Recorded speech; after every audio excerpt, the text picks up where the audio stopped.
فأنا ناصح لإخواني بالصدع بالحق تبيض وجوههم. السكوت في مسألة الحزبية يضرها، فاصدع بما تؤمر وأعرض عن المشركين. سلامي على دماج ورجالها والشيخ يحيى ودار العلم يا سعد بانيها. بسم الله الرحمن الرحيم. إن الحمد لله نحمده تعالى ونستعينه ونستغفره ونعوذ بالله من شرور أنفسنا وسيئات أعمالنا. من يهده الله فهو المهتدي ومن يضلل فلن تجد له وليا مرشدا. أشهد أن لا إله إلا الله وحده لا شريك له إقرارا به وتوحيدا، وأشهد أن محمدا عبده ورسوله صلى الله عليه وعلى آله وسلم تسليما مزيدا. ثم أما بعد،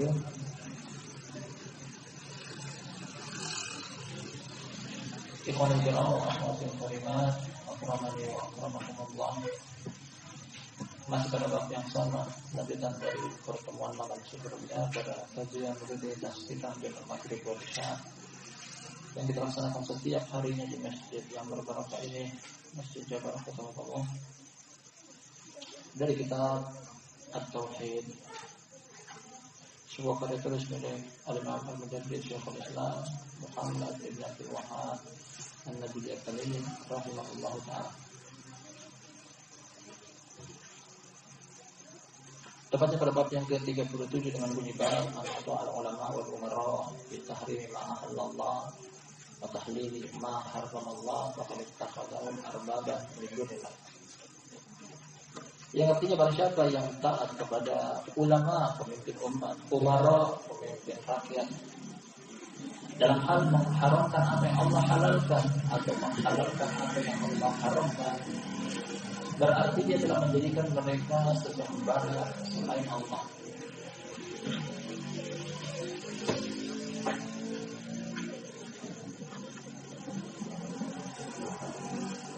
Setelah kita terangkat maksudnya keterkaitan antara judul bab ini dengan kitab Tauhid,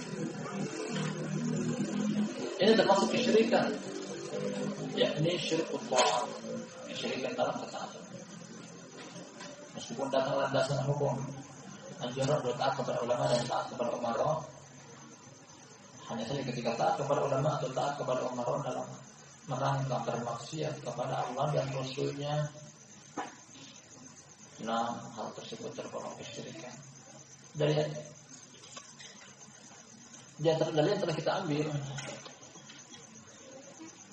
dari beberapa ayat serta hadis, ayat dari surat An-Nur, dan kita akan baca masalah dalam bab ini serta ayat dari surat Al-Baqarah.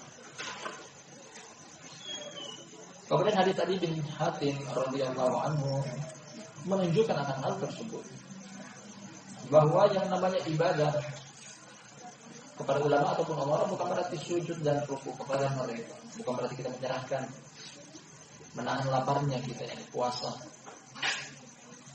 menyerahkan harta kita kepada mereka dalam hal zakat. Namun yang dimaksud dengan taat atau ibadah kepada ulama dan umara adalah dalam rangka bermaksiat kepada Allah Tabaraka wa Ta'ala. Ini yang dimaksud dengan syirkut ta'ah, kesyirikan dalam ketaatan. Barakallahu fikum, kita akan lanjutkan pada pembacaan masail. Dalam ini terdapat 5 masail, kita akan baca satu persatu. Kata penulis al-ula yang pertama adalah tafsir ayatin nur, tafsir ayat dari surat An-Nur.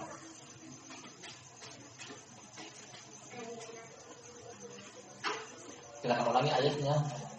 Ini diambil dari perkataan Imam Ahmad yang beristidlal dengan ayat pada surat An-Nur yang terdapat ancaman bagi orang-orang yang menyelisihi perkara Nabi Shallallahu Alaihi Wasallam, terancam terjerumus ke dalam fitnah atau siksa yang pedih. Falyahdharil ladzina yukhalifuna an amrihi an tusibahum fitnatun aw yusibahum adzabun alim. Hendaknya waspada orang-orang yang menyelisih perkaranya, yakni perkara Nabi Shallallahu Alaihi Wasallam, akan tertimpa kepada mereka fitnah atau tertimpa kepada mereka siksaan yang pedih. Dan Imam Ahmad rahmatullahi alaihi menafsirkan tentang fitnah di sini adalah syirik, menyelisih perkara Nabi Shallallahu Alaihi Wasallam, terancam untuk terjerumus ke dalam kesyirikan. Beliau beristidlal dari dua ayat pada Al-Quranul Karim. Pertama dari surat Al-Baqarah, yang kedua datang dari surat Al-Anfal. Allah Subhanahu wa taala, wa qatiluhum hatta la takuna fitnatun wa yakuna ad-dinu lillah. Pada sebagian ayat, wa yakuna ad-dinu kulluhu lillah. Perangilah mereka, ya orang kafir, orang syirik, hatta la takuna fitnah, sampai tidak terjadi lagi fitnah, sampai tidak terjadi lagi kesyirikan, sampai tidak terjadi lagi kekufuran. Fitnah di sini adalah kekufuran atau kesyirikan. Dan penyelisihan terhadap perkara Nabi Shallallahu Alaihi Wasallam adalah kebid'ahan. Menyelisihi beliau adalah bid'ah. Nah, dan para ulama mengatakan bahwasanya al-bid'ah baridul syirk atau baridul kufur. Bid'ah adalah pintu gerbang paling dekat yang mengantarkan kepada kesyirikan. Atau dengan kata lain, bid'ah adalah jembatan yang mengantarkan kepada kesyirikan.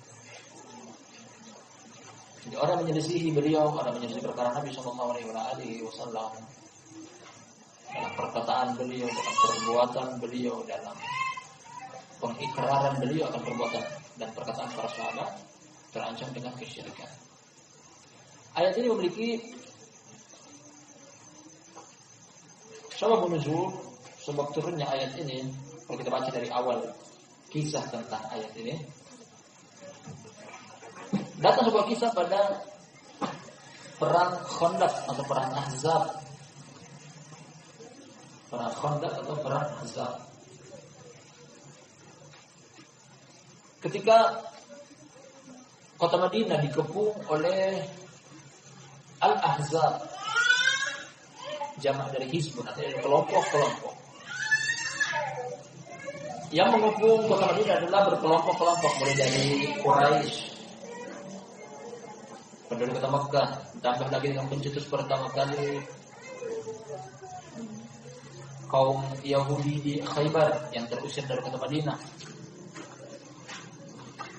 Tambahkan lagi dari Badui Arab, dari Qutufan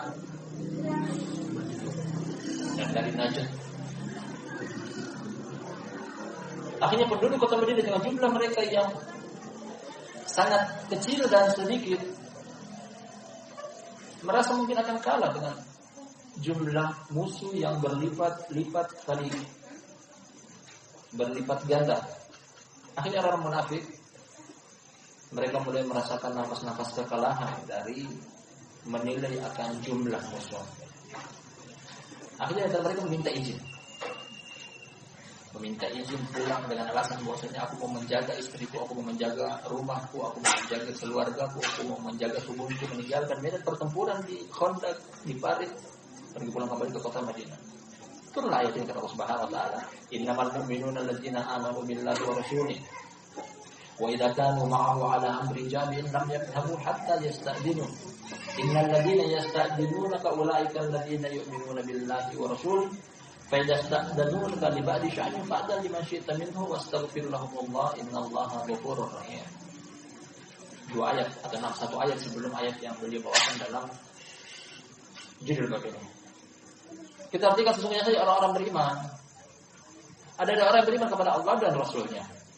Yang dikatakan beriman, beriman kepada Allah dan Rasul. Apabila mereka, orang munafik, memiliki urusan, mereka pergi, atau orang mukmin lebih dulu. Apabila mereka jadi orang mukmin memiliki satu urusan yang penting, mereka tidak pergi kecuali setelah mendapatkan izin dari engkau, dari Nabi Sallallahu Alaihi Wasallam. Sesungguhnya orang-orang yang pergi tanpa izin, orang-orang yang pergi tanpa izin adalah orang munafik. Jadi ayat ini menerangkan tentang orang munafik ketika mereka pergi dari medan pertempuran Khandaq tanpa mendapatkan izin dari Nabi Sallallahu Alaihi Wasallam. Jadi bahwa mereka adalah orang-orang munafik.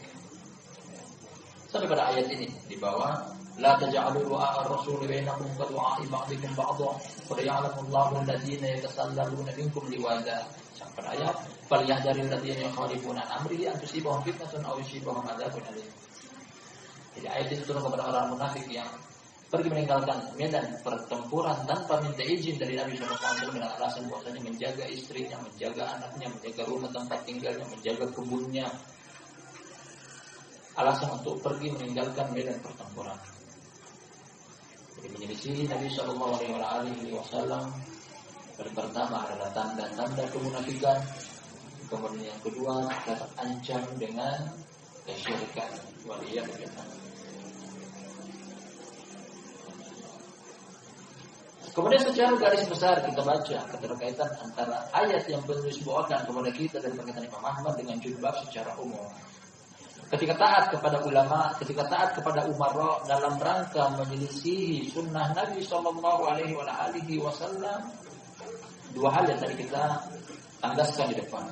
Ini adalah tanda-tanda kemunafikan. Ini adalah sebab-sebab mengantarkan kepada kesyirikan. Jadi bukan perkara yang gampang menyelisihi Nabi Sallallahu Alaihi Wasallam. Bukan perkara yang gampang. Apalagi kalau kita kumpulkan seluruh dalil yang datang ancaman tentang penyelisihan terhadap Nabi SAW. Pertama adalah akan dinafikan dari umat beliau. Mereka bukan termasuk umat beliau. Hadis Anas bin Malik dalam Sahih kata Nabi SAW, "Famar raghiba an sunnati falaysa minni." Barang siapa yang menyelisihi sunnahku bukan termasuk golonganku. Kemudian ancaman berikutnya juga adalah barakallahu fikum. Orang tersebut tidak akan pernah masuk ke dalam surga. Karena kunci untuk masuk ke dalam surga adalah taat kepada Nabi Sallallahu Alaihi Wasallam. Kata dalam hadis Abu Hurairah dalam Imam Bukhari. Kata Nabi Sallallahu Alaihi Wasallam, "Kullu ummati yadkhuluna al-jannata illa man aba." Qila man yaba ya Rasulullah? Qala man ata'ani dakhala al-jannah wa man asani faqad aba. Mereka berbagai tentang bunyi akan hadis ini. Kata Nabi Sallallahu Alaihi Wasallam, seluruh umatku pasti akan masuk ke dalam surga kecuali yang enggan. Siapa yang menisbahkan diri kepada Nabi Sallallahu Alaihi Wasallam? Di antara umat beliau mendapatkan jaminan untuk masuk ke dalam surga, tapi ternyata ada yang enggan untuk masuk ke dalam surga. Jadi orang-orang yang menisbahkan diri kepada keumatan beliau. Makanya para sahabat bertanya, jangan sampai mereka termasuk di antara orang yang enggan tersebut. Wahai Rasulullah, siapa yang enggan? Jadi Rasulullah memberikan jawaban, barang siapa yang taat kepadaku dia akan masuk ke dalam surga, dan barang siapa yang enggan, barang siapa yang tidak taat kepadaku, bermaksiat kepadaku, dia yang enggan. Jadi menyelisih Nabi Sallallahu Alaihi Wasallam adalah sebab tidak akan pernah masuk ke dalam surga.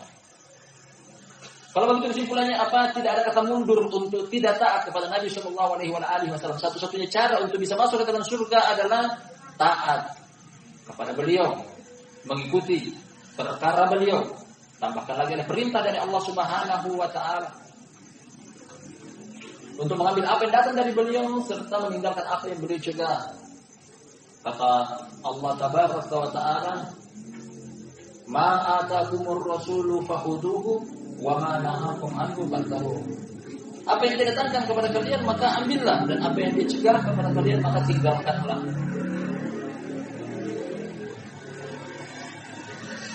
Dan dari sini kita simpulkan bahwa menyelisih perkara Nabi Sallallahu Alaihi Wasallam pertama adalah sebagai pintu gerbang untuk masuk ke dalam mengantarkan kepada kesyirikan.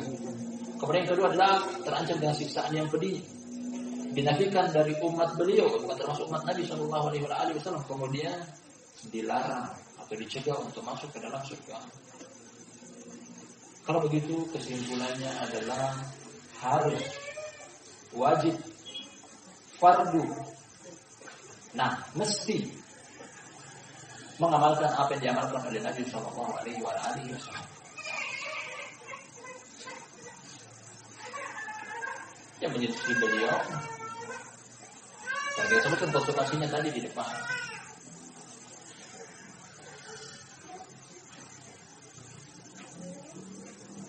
Dan termasuk apa yang telah kita baca, bentuk penyelisihan terhadap Nabi Sallallahu Alaihi Wasallam adalah taat kepada ulama, taat kepada umara dalam hal atau dalam rangka menyelisihi sunnah beliau.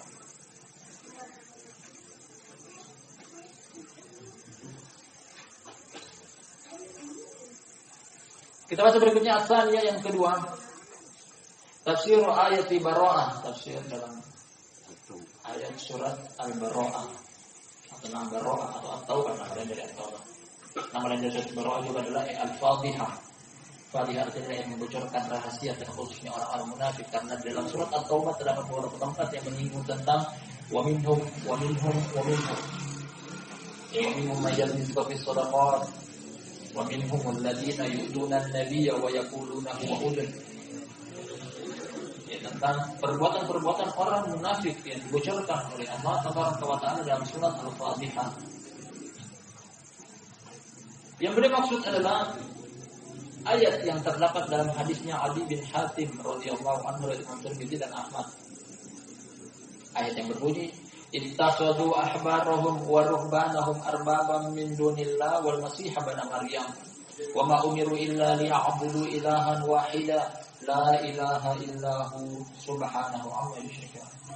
Mereka, yakni Ahlul Kitab, umat terdahulu Yahudi dan Nasrani, menjadikan alim ulama mereka, ahli ibadah mereka, sesembahan selain Allah, serta Isa putra Maryam, menjadikan makhluk sebagai sesembahan. Dan kalau kita baca tafsir dari Nabi SAW sendiri di akhir hadis ini, maksud peribadatan kepada alim ulama atau ahli ibadah adalah mentaati mereka dalam hal bermaksiat kepada Allah Subhanahu wa Ta'ala. Ini adalah bentuk peribadatan mereka. Di sini barakallahu fikum kita ambil faedah bahwasanya seorang alim ulama atau ahli ibadah janganlah kita nilai dia betul atau salah kecuali setelah timbang dengan Al-Quran dan hadis. Nah, dan pelajaran juga bahwasanya yang namanya alim ulama atau ahli ibadah ada kemungkinan dia salah. Tidak setiap perbuatan mereka betul. Tidak setiap perkataan mereka betul, kecuali setelah kita timbang dengan Al-Quran dan hadis. Di sini juga barakallahu fikum, seandainya ada dari kalangan alim ulama atau ahli ibadah yang salah, kemudian ada orang yang mengetahuinya, wajib bagi dia untuk menerangkan kepada umat. Wajib bagi dia untuk menerangkan kepada umat. Karena kenapa? Nah, alim ulama kalau salah, ahli ibadah kalau salah, perbuatan mereka bisa dicontoh oleh umat.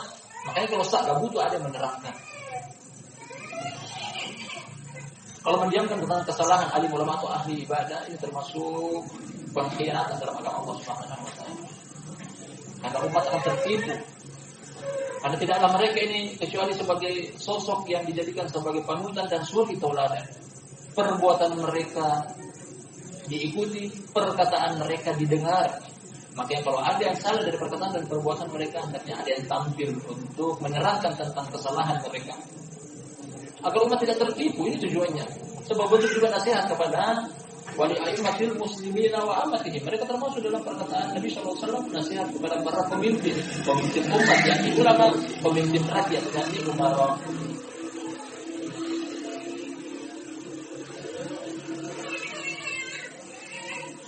Sebagian mereka mengartikan tentang ahbar dan ruhban.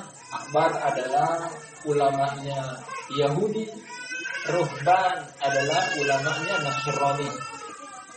Namun tidak jauh beda dengan apa yang kita artikan di depan. Ahbar artinya adalah alim ulama, ruhban artinya adalah ahli ibadah. Karena itu yang kita jumpai dari para tokoh di kalangan Yahudi dan Nasrani. Kaum Yahudi, tokoh yang ditokohkan di kalangan mereka dimurkai oleh Allah Subhanahu wa Ta'ala dikarenakan mereka memiliki ilmu namun tidak beramal dengan ilmu mereka. Ahli ilmu tapi tidak beramal. Kaum Nasrani dolin, sesat, artinya mereka beribadah namun tanpa dilandasi dengan ilmu. Makanya kebid'ahan lebih banyak dijumpai di kalangan umat Nasrani. Lebih banyak bid'ah di kalangan mereka.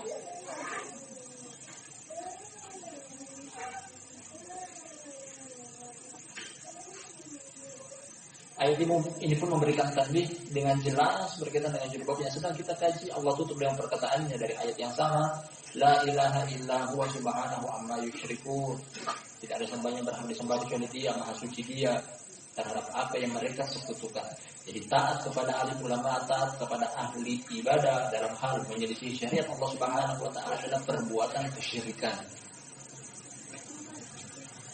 Ini kita pahami dari ayat yang datang di hadapan kita itu. Kita ulangi sekali lagi, kita tandaskan sekali lagi.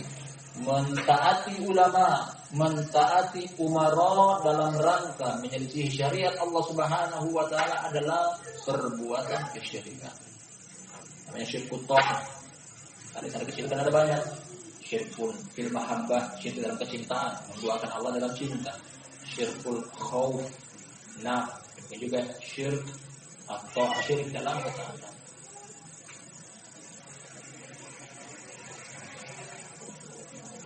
Ini yang kebanyakan orang terjerumus ke dalamnya dalam kehidupan dunia. Karena di sisi lain ada anjuran untuk taat kepada ulama, taat kepada umara. Di sisi lain ada anjuran untuk cinta kepada mereka, melayani mereka, khidmat kepada mereka, menjunjung tinggi harkat dan martabat mereka. Tapi tergelincir dari sisi mana? Ketika terlalu berlebihan. Takut menganggap setiap ulama pasti betul, setiap ulama tidak ada salahnya. Ini perlu dipahami oleh umat bahwasanya ulama manusia biasa yang terdapat penjagaan dari kesalahan hanyalah para nabi dan rasul. Mereka memiliki sifat maksum. Nabi tidak ada salah. Artinya seandainya kalau mereka terjerumus ke dalam kesalahan, Allah segera menegur mereka untuk kembali ke jalan yang benar. Adapun manusia tidak ada jaminan. Setinggi apapun keilmuan dia, sedalam apapun pemahaman dia dalam agama, manusia biasa tidak luput dari kesalahan.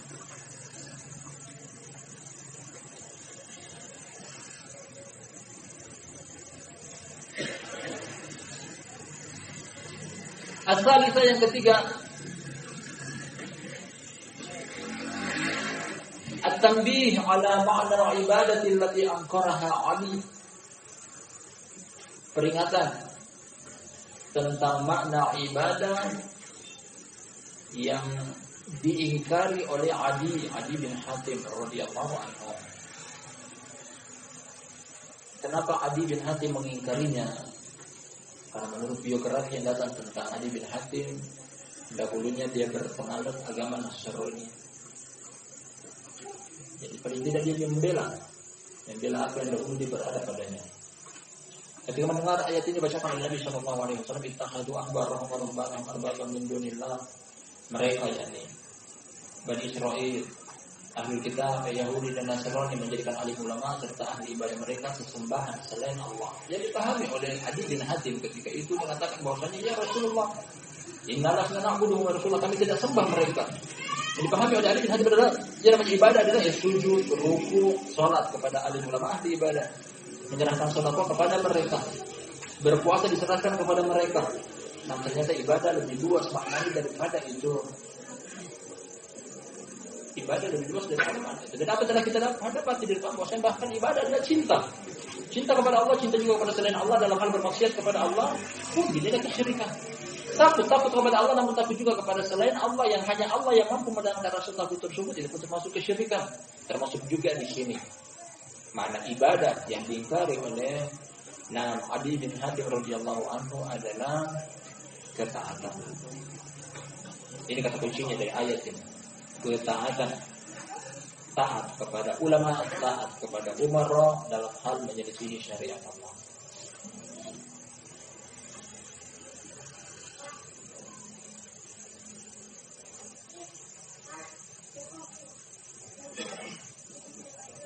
Dari sini kita bisa membagi manusia menjadi beberapa jenis dalam hal posisi ulama dan umara. Paling pertama adalah ada yang menyepelekan posisi ulama dan umara. Dari sisi ulama tidak dihargai, umara tidak dihargai. Inilah kaum Khawarij. Kaum Khawarij yang tidak menghargai para ulama dan umara. Wallahi kita dapati dari mereka. Makanya sedikit kita jumpai bahwasanya kebiasaan mereka adalah untuk selalu keluar dari para pemimpin. Ketika terlihat dari satu pemimpin atau ketika terlihat dari para pemimpin satu kesalahan, mereka tidak segan untuk kudeta, untuk menggulingkan kekuasaan. Demikian juga ulama, mereka tak mengindahkan perkataan, bimbingan, nasihat, arahan para ulama. Nah, akhirnya ulama tidak ada harganya di hadapan mereka. Umara tidak ada harganya di hadapan mereka. Mereka ibaratnya adalah 6 kambing tanpa gembalaan, tidak ada yang membimbing mereka kecuali hawa nafsu. Kemudian kelompok yang kedua adalah kelompok yang berlebih-lebihan kepada ulama dan umara. Berlebihan dari ulama dari sisi apa yang diucapkan oleh ulama seakan-akan itu adalah wahyu, pasti betul, pasti benar, tidak ada salah dan kelirunya. Seperti kaum Sufiyah yang mereka begitu mengagungkan syekh-syekh mereka, kiai-kiai mereka, habaib-habaib mereka. Setiap apa yang mereka ucapkan dan katakan seakan-akan itu adalah wahyu yang harus diamalkan. Terlalu berlebihan, fanatik buta.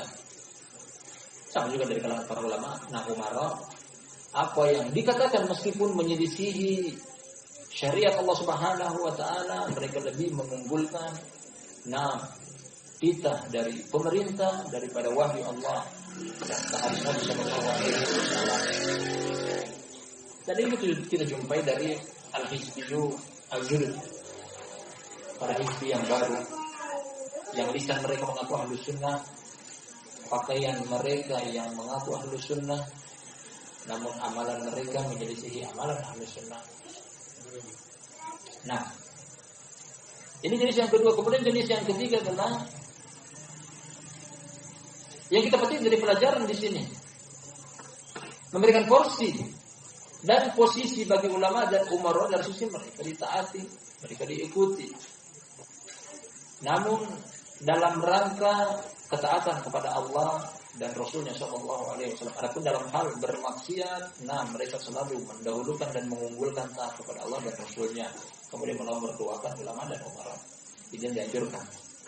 Ini yang kita dapati dari dalil-dalil yang ada serta pendidikan dan pengajaran dari salafus saleh ridwanullah alaihi majma'in. Seperti Ibnu Abbas mengajarkan kepada kita, Imam Ahmad bin Malik rahimahullah ta'ala mengajarkan kepada kita serta hadis-hadis dan ayat-ayat yang datang dalam bab ini.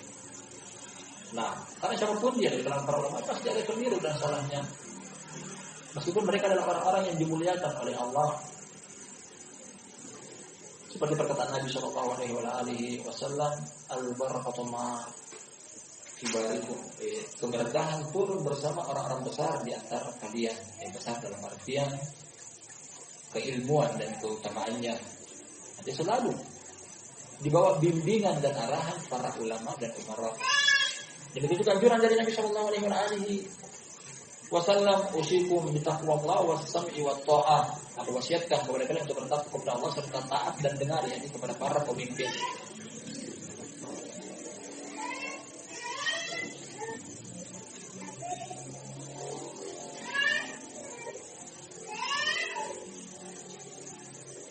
Ar-Rabi'ah yang keempat,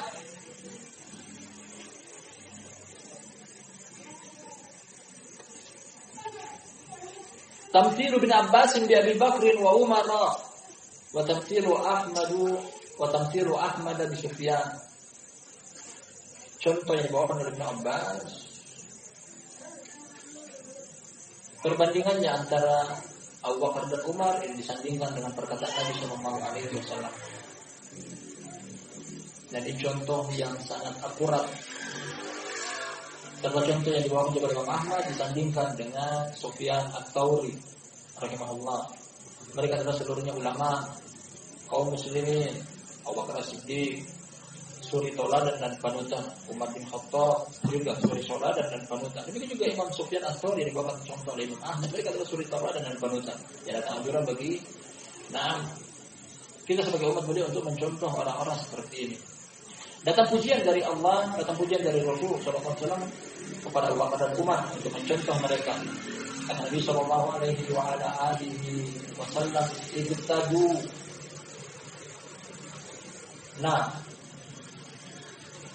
Iqtadu ba'di bi Abi Bakar wa Umar. Kata beliau, contohlah setelahku, sepeninggal aku Abu Bakar dan Umar. Dan akhir hadis kata beliau, tulis ibu kalian akan diberikan petunjuk oleh Allah. Dan juga secara umum kata Nabi sallallahu alaihi wasallam, "Alaikum bi sunnati wa sunnatil khulafa'ir rasyidin al-mahdiyyin. Berpegang teguhlah kalian dengan sunnahku dan sunnahnya khalifah yang 4 orang diantaranya adalah 2 orang disebutkan di sini, Abu Bakar dan Umar. Dan hadis-hadis yang lainnya terdapat anjuran dan arahan dari beliau untuk mengambil serta mencontoh perbuatan dan perkataan Abu Bakar dan Umar. Namun barakallahu fikum jami'an bukan berarti apa yang datang dari mereka seluruhnya betul. Hanya saja kita timbang dengan Al-Quran dan As-Sunnah. Perhatikan lanjutan hadis dari Irbad bin Sariyah. Di akhir hadis kata Nabi SAW, "Alaikum bisunnati wa sunnatil khulafa'ir rasyidin al-mahdiyyin 'addu 'alaiha bin nawajib." 'Addu 'alaiha. Ketika beliau menganjurkan untuk kembali kepada 2 sunnah beliau dan sunnahnya khalifah yang 4. Beliau tutup dengan 'addu 'alaiha, gigitlah dia dengan gigi rahang. Gigit dia, maksudnya adalah gigit sunnah beliau. Artinya, kalau sunnah Abu Bakar, kalau sunnah Umar, kalau sunnah Utsman dan kalau sunnah Ali radhiyallahu anhu ajma'in menyelisih sunnah Nabi sallallahu alaihi wasallam, yang kita jadikan patokan adalah sunnah Nabi sallallahu alaihi wasallam.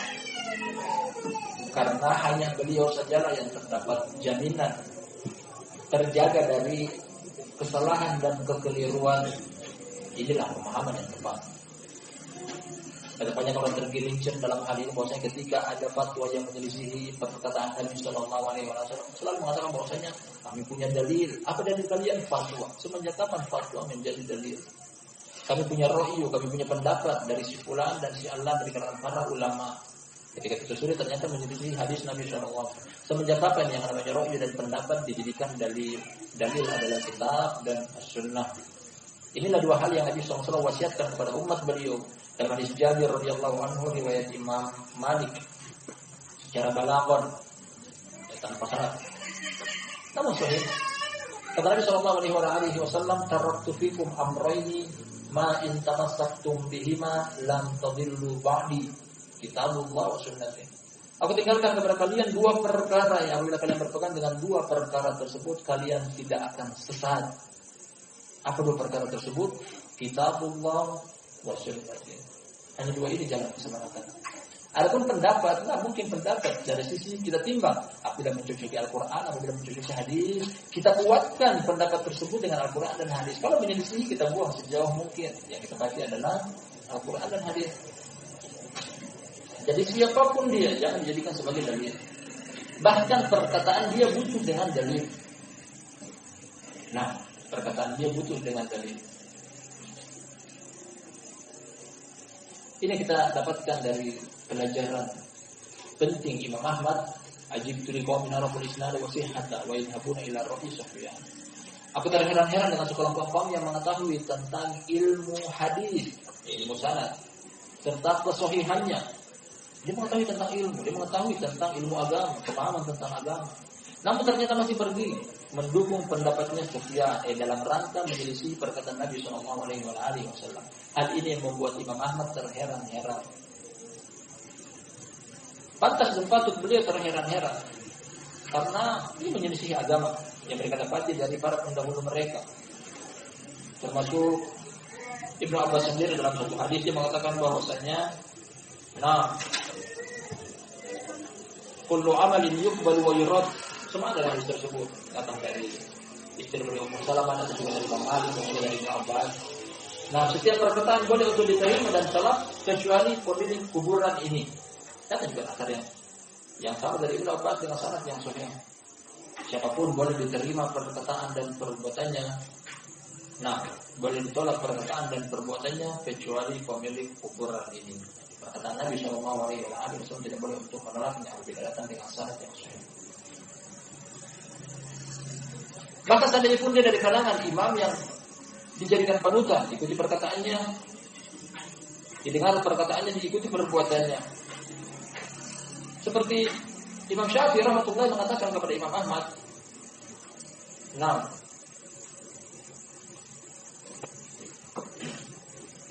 antum a'lamu bi ilmu hadis, yang kalian lebih ahli di dalam ilmu hadis. Nah, misalnya kalian mengetahui tentang satu ilmu hadis yang sahih, satu hadis yang sahih, sampaikan kepada aku. Nanti dia pun masih menuntut untuk datangkan ilmu hadis, meminta untuk datangkan hadis yang sahih. Demikian juga sebagai mereka mengatakan, "Idza qala faqauli qala Rasulullah sallallahu alaihi wasallam fa'lam anna apriqat dhahab." Apabila perkataanku menyelisih perkataan Nabi sallallahu alaihi wasallam, ketahuilah bahwasanya akalku sudah tiada. Akalku sudah tidak ada.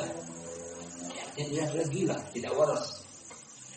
Ini dia sendiri minta kalau seandainya perkataanku menyelisih perkataan Nabi sallallahu alaihi wasallam. Sebagai lagi mereka mengatakan bahwasanya idza qala qauli qala Rasulullah sallallahu alaihi wasallam bul alaih. Apabila pendapatku menyelisih perkataan Nabi sallallahu alaihi wasallam, maka kencingi pendapatku. Ungkapan tentang bahwasanya pendapatku adalah pendapat, bukan dari yang kita gunakan adalah hadis Nabi sallallahu alaihi wasallam.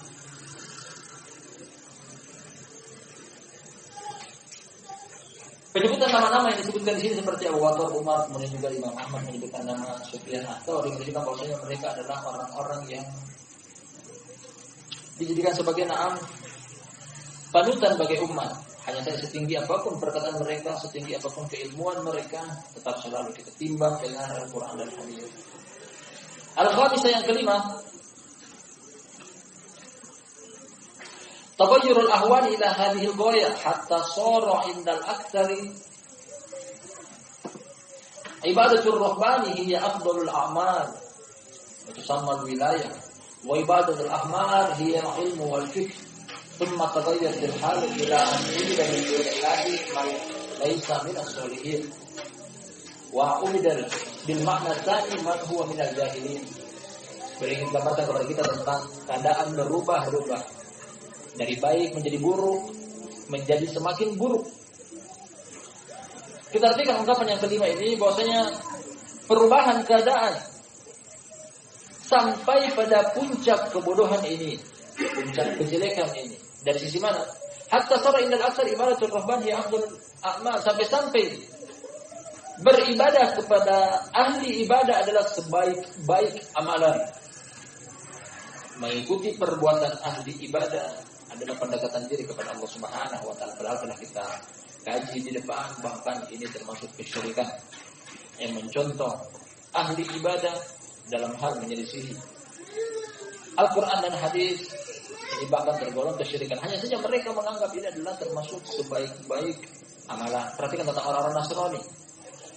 Karena ini yang paling pertama terbetik dalam pikiran kita ketika menyinggung tentang ahli ibadah dari kalangan umat terdahulu. Mereka adalah pendeta-pendetanya kaum Nasrani. Begitu banyak agama Nabi Isa yang mereka rubah. Nah, makanya tak jarang kita dengar bahwasanya di Injil mereka adalah perjanjian lama, perjanjian baru. Karena dalam kurun satu dasawarsa sekali mereka melakukan muktamar dengan tujuan untuk merubah isi dari kitab suci mereka.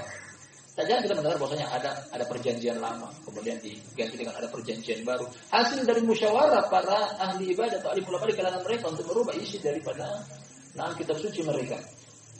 Dijumpai mereka menghalalkan babi, dijumpai mereka tidak hitam, padahal syariat Nabi seluruhnya sama, tidak ada bedanya. Dijumpai mereka menjadikan Nabi Isa sebagai sesembahan selain Allah Subhanahu wa taala. Padahal Al-Quran Al-Karim datang membenarkan Injil dan tidak saling bertolak belakang. Allah Subhanahu wa taala katakan dalam surat Al-Maidah, itu qala Allahu ya Isa bin Maryam a anta qulta lin-nasi ittakhiduni wa ummi ilahaini min dunillah. Ketika Allah berkata kepada Isa putra Maryam, wahai Isa, apakah engkau katakan kepada umat engkau untuk jadikanlah aku dan ibuku sebagai sesembahan selain Allah?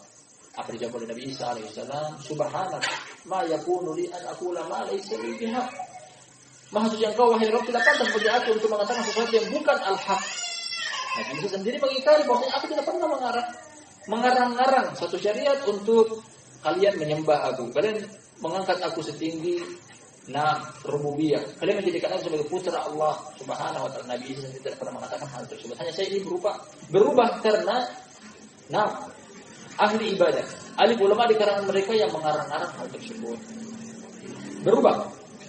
Bahkan ini dijadikan sebagai pendekatan kepada Allah Subhanahu wa taala. Beliau ingin gambarkan kepada kita bahwasanya keadaan berubah mulai dari baik menjadi buruk, dari yang buruk menjadi semakin buruk. Beliau tambahkan lagi bahwasanya wa ibadatul ahbari yang ilmu beribadah kepada alim ulama adalah hakikat daripada ilmu dan pemahaman. Ya, apa dikatakan oleh ulama selalu ikuti, ambil, amalkan. Bahkan ini adalah pendekatan diri kepada Allah Subhanahu wa taala meskipun menyelisih syariat Allah dari judul bab. Kita dapat akan hal tersebut. Mereka menghalalkan apa yang Allah haramkan, diikuti. Mereka mengharamkan apa yang Allah halalkan dan diikuti. Mereka anggap ini adalah ibadah. Gambar makhluk bernyawa yang tadinya haram menjadi halal, ditaati oleh umat. Masuk dalam pembahasan yang sedang kita kaji. Meminta perlindungan dakwah kepada pemerintah dengan wadah yayasan. Wa illa perlindungan dakwah datang dari Allah Subhanahu wa taala. Masuk dalam keadaan yang sedang kita kaji, dianggap adalah pendekatan diri kepada Allah Subhanahu wa taala. Sebagaimana mereka lagi mengatakan bahwasanya bahkan dakwah dengan yayasan adalah wajib. Dari mana? Dari mana akan hal tersebut? Tidak ada kecuali karena mengikuti para ulama yang tergelincir. Beliau lanjutkan lagi semata-mata terhad ila an ubida min dunillahi ma laysa minas sholihin. Tadinya masih mending. Masih mending yang diibadahi adalah orang-orang soleh. Masih mending bukan berarti dibolehkan hanya saja yang disalah, tapi masih mending karena keadaan berikutnya lebih parah lagi. Ternyata keadaan berikutnya adalah yang disembah adalah orang-orang yang ternyata bukan dari kalangan orang-orang soleh. Bukan dari kalangan orang-orang soleh. Nah, dari kalangan orang-orang jahil kata beliau. Orang jahil malah disembah dengan Allah Subhanahu wa taala. Sekarang kita menjumpai hal semacam ini datang dari ahlul bid'ah, mentokohkan seseorang yang ternyata dia adalah pelaku maksiat besar. Pelaku maksiat besar. Tokoh-tokoh sufiah. Nah, ini juga dengan wali-wali terkadang kita jumpai mereka sampai pada tingkatan bodoh yang paling puncak. Orang berjalan di halayak ramai tanpa mengenakan pakaian tersingkap aurat dianggap wali. Nah, ini adalah wali. Dicium tangannya, diambil berkah dari tubuhnya. Saya punya seorang teman dahulunya dia, alhamdulillah sekarang dia adalah dai dalam Allah Subhanahu wa taala di Kelurahan Gontor, pondok pesantren Gontor. Dia mengatakan dia memiliki guru artinya adalah kiai di kalangan mereka di pondok tersebut. Nah, dia kata bahwa suatu saat guru kita tersebut keluar di pasar dalam keadaan telanjang. Guru kalangan ustaz kiai mereka berjalan di pasar dalam keadaan telanjang. Kemudian diprotes oleh sebagian murid mengatakan bahwa kenapa engkau pada seorang panutan guru ustaz kiai melakukan hal-hal yang mungkin tidak terpuji. Dia mengatakan bahwasanya kalian terlalu banyak dosa, makanya melihat aku dalam keadaan telanjang. Wa illa aku sekarang sedang mengenakan pakaian dari surga. Kalian terlalu banyak dosa, makanya tidak bisa melihat apa yang aku kenakan sekarang. Aku sekarang sedang mengenakan pakaian dari surga. Perhatikan tentang hal-hal semacam ini. Akhirnya murid-muridnya pun percaya. Murid-muridnya pun percaya mengatakan bahwasanya memang betul guru kami ini adalah wali-wali Allah Subhanahu wa taala. Termasuk sebagian mereka juga dari tokoh-tokoh Syiah Rafidhah yang mengangkat imam mereka, pemimpin mereka, panutan dan suri teladan mereka dari kalangan orang yang nikah mut'ah. Bahkan mereka juga waliyadzubillah mohon maaf dengan terang-terangan melakukan praktek lutiyah, amalan kaumnya Nabi Lut, homoseksual, dan ini jadikan wali. Mereka menganggap bahwasanya, tingkatan kita berbeda dengan tingkatan kalian. Kalian diharamkan untuk melakukan kemaksiatan, namun maksiat pada diri kami sudah menjadi halal.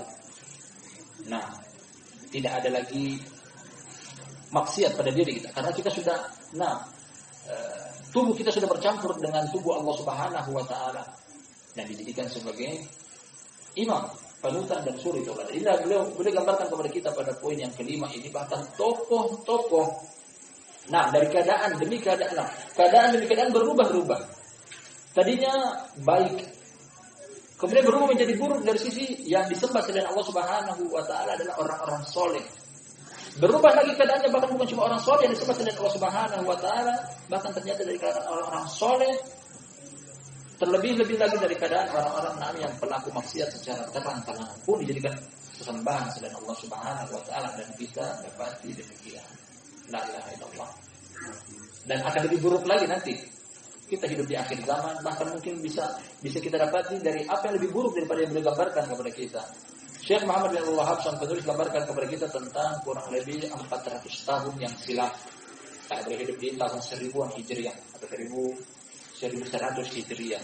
Nanti sekitar 300-400 tahun yang lalu, inilah keadaan yang beliau gambarkan, dan bisa lebih parah dari apa yang beliau gambarkan sekarang di zaman kita ini di akhir zaman. Wallahu ta'ala alam bissawab. Nah, ini akhir dari bab yang ke-37 dalam bab tentang taat kepada umara dan ulama dalam bentuk kesyirikan, dalam bentuk menjadi syariat Allah Subhanahu wa taala adalah kesyirikan. Terima kasih banyak atas kehadirannya, lebih dan kurang mohon dimaafkan. Mudah-mudahan bermanfaat. Kita tutup sampai di sini. Subhanakallahumma wa bihamdika asyhadu an la ilaha illa anta astaghfiruka wa atubu ilaik.